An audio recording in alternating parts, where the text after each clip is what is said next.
Hey everybody and welcome back to Semi Stories.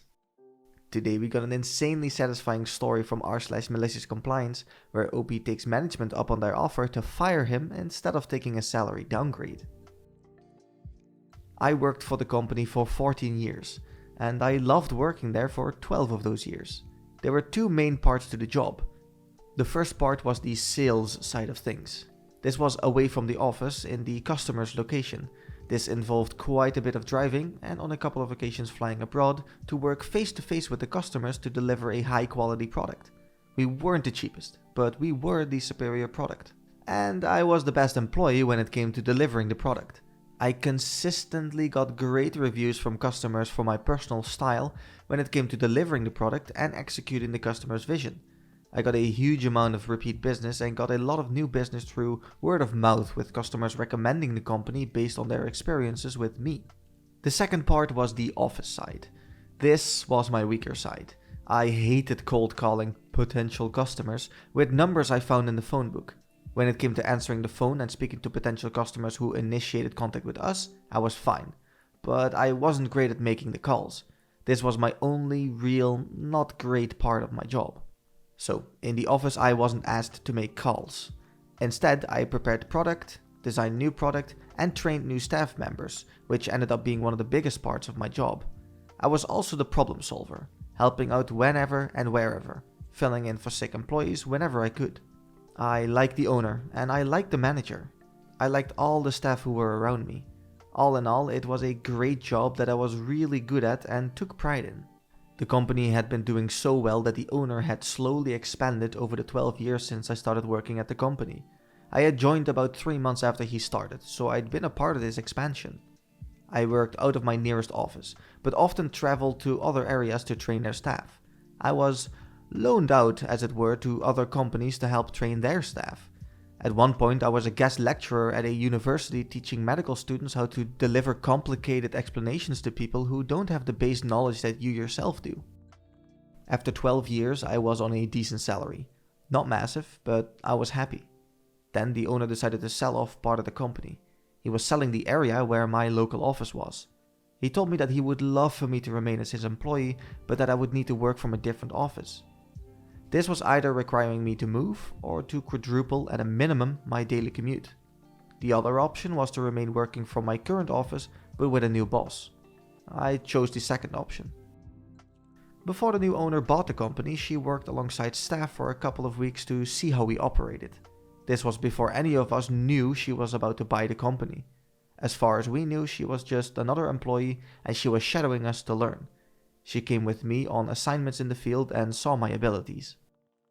When the sale was announced and we were informed that she was the new owner, everyone was very surprised. She made some sweeping staffing changes.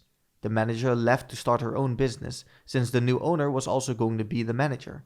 A lot of the staff were let go. The secretary, myself, and a couple of newer hires were kept on. The new hires were on the lowest wages, not salaries.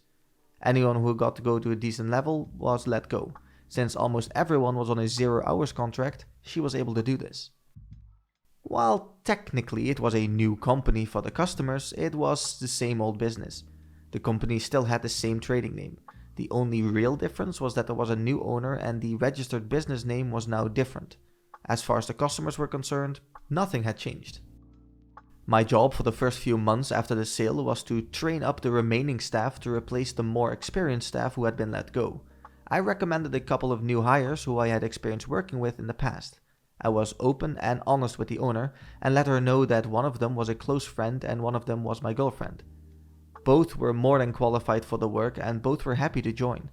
My friend had recently come back to the country after a year of traveling, whilst my girlfriend could only work during school holidays. She worked at a school. The owner gave both of them interviews and then hired them since we needed the staff. Over the next 2 years, business started to fall. The reason was simple. The new owner decided to try and maximize profits by increasing prices whilst decreasing the quality of the product. For new customers, this wasn't noticeable. They just thought they were expensive and the product wasn't the best. But for old customers who had been with us for 10 plus years, they immediately noticed. They were being charged more and were receiving less/worse quality. So the owner doubled down and increased prices again. 95% of our old customers left us. New customers almost never became repeat customers. Complaints skyrocketed. While all of this was going on, our staff turnover rate was ridiculous. People left after a few months when they realized that the minimum wage they were being paid wasn't worth it. Under the old owner, the average hourly wage for new employees was around 2.5 times the minimum wage. This made people care about their jobs and want to keep them. My girlfriend quit, my friend remained but was looking for something new. Then I got a phone call. The owner needed me to come to office. This was unexpected. I had just finished working on location with a customer. My next customer was in 2.5 hours. It was a half-hour drive away. The office was about an hour and 10 minutes away from both locations. If I drove back to the office, I would have about 5 minutes in the office before leaving. My mileage was paid above my regular salary, so I was saving the company money by doing this.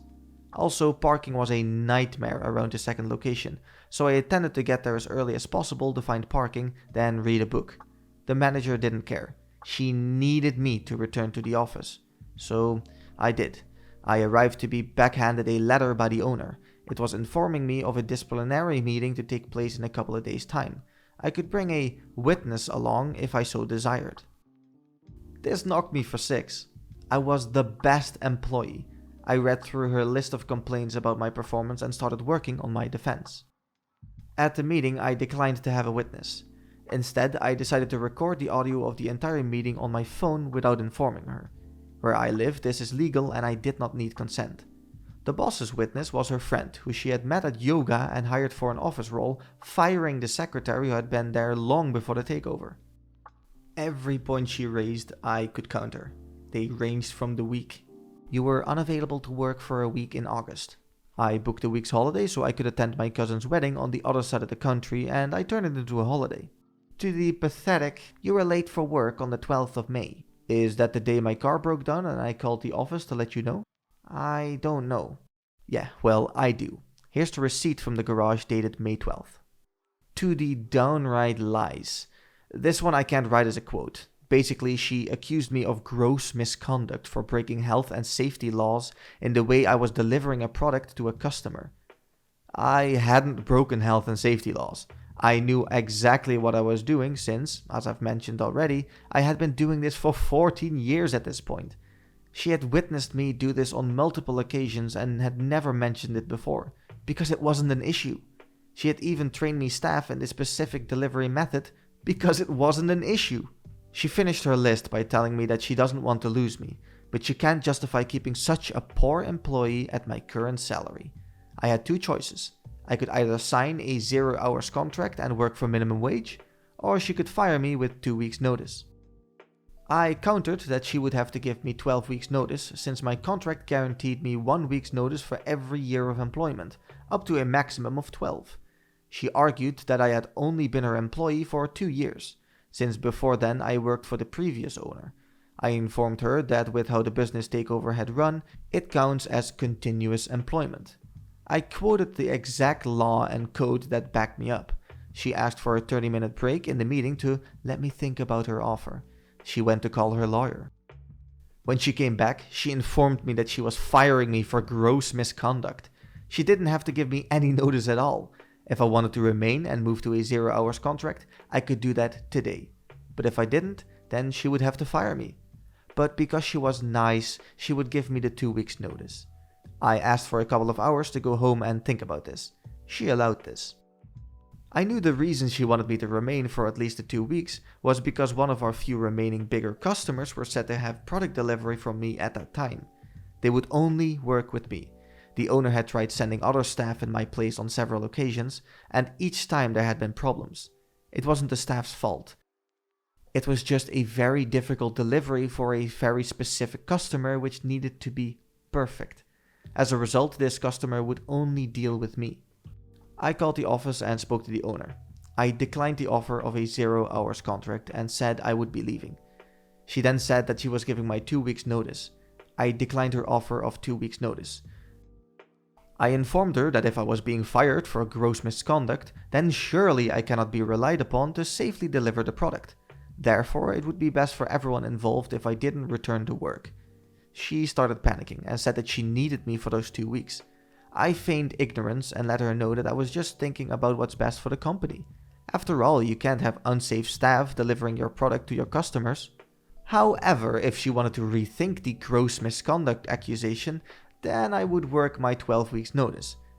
They were her options: 0 weeks or 12. She chose 12. For those 12 weeks, I worked the same way I had for 14 years. I didn't coast, I didn't slack, I didn't badmouth the company on my way out, I continued to train staff, I continued to deliver the product in my own personal, exceptional way. I also got in touch with a lawyer who was a specialist in employment law. For those 12 weeks, the owner barely spoke to me. She resented the fact that I knew my legal rights and didn't just believe her lies. She hated the fact that I could defend myself. She was petty. She accidentally dropped my mug in the kitchen, breaking it. Most petty of all, she paid for every member of staff in the office to have a spa day, except me. I was asked to work my day off to answer phones whilst everyone was being pampered. Nobody knew I hadn't been invited until they arrived at the spa and I wasn't there. Here's the thing. I'm a big, fat, bearded guy. I have no interest in a spa day. If she had offered it to me, I would have thanked her and declined the kind offer. But by pointedly excluding me, she was making herself look terrible. For the last 2 weeks, I was training up my friend to basically take over from me. At the end of my 12 weeks, my final day came around. The owner had nothing planned. Not so much as a card after 14 years. 2 years for her. The office assistant manager, who had become a friend, had got me some presents, but had to give them to me once the boss was gone for fear of reprisals. The day after my final day, 2 things happened. The first was that my friend, who had been training up to replace me, quit. He was on a 0 hours contract, so required no notice. He was unhappy with her treatment of me and was unhappy that she expected him to do my previously salaried job for minimum wage. He hadn't informed me of his plans to leave, and I only learned of it when he knocked on my door in the middle of the day when he should have been at work to let me know. The second was the owner received a letter informing her that I was bringing legal proceedings against her for unfair dismissal. I had arranged this with my lawyer to be delivered the day after my final day. According to the office assistant, she went pale and started crying before leaving the office to call her lawyer. She refuted my claims for unfair dismissal, said it was gross misconduct, tried to come up with some more reasons for firing me. But the truth was that the company was making less money because of her business practices, and I was the highest and only salary. I had evidence that I was a great employee. I had evidence that she asked me to move to a 0 hours contract. She initially tried to deny this since the gross misconduct fabrication makes no sense if she wanted me to stay, but once my lawyer provided hers with a transcript of the entire meeting along with a copy of the recording, she knew she was effed. Still, she let the case drag on for about a year. I think she hoped that the legal fees would lead me to dropping the case, but little did she know my lawyer was working on a no-win, no-fee basis, while her wasn't. She ended up settling out of court. Opie then updated the post with an aftermath of what happened next. The office assistant, who had become a friend, quit a couple of months after I left. She hated how I was treated and didn't feel safe working for such an untrustworthy boss. Several former customers contacted me personally to inquire why I was no longer with the company. Apparently, the owner was telling them that I just quit. I informed them that I had been fired for cost-cutting reasons. They moved their business elsewhere. Several offered me jobs. One went so far as to offer me a part-time job and to pay for me to attend college to earn a degree required for them to hire me full-time. This was a lovely offer, but they were the customers that were a bit too far away to commute, and I wasn't really ready to move. In the end, I found a new job in a different industry where a lot of my skills transferred over, currently earning more than I was, working less hours, and for much better owners. The business is floundering. COVID left the new owner desperate for cash. She cancelled orders but refused to refund customers' money, citing an act of God clause in the contracts. The business's Facebook and Google reviews have tanked. Most of the staff have left, and the business is still afloat, but barely.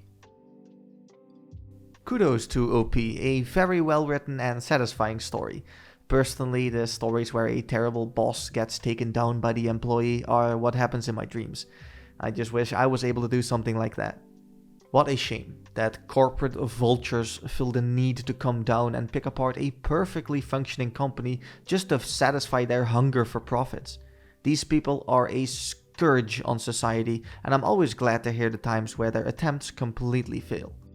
OP did an amazing job preparing for a situation like this. It is important for anyone working at a company to keep your head clear and stay calm and collected, especially when the boss tries to mess with you.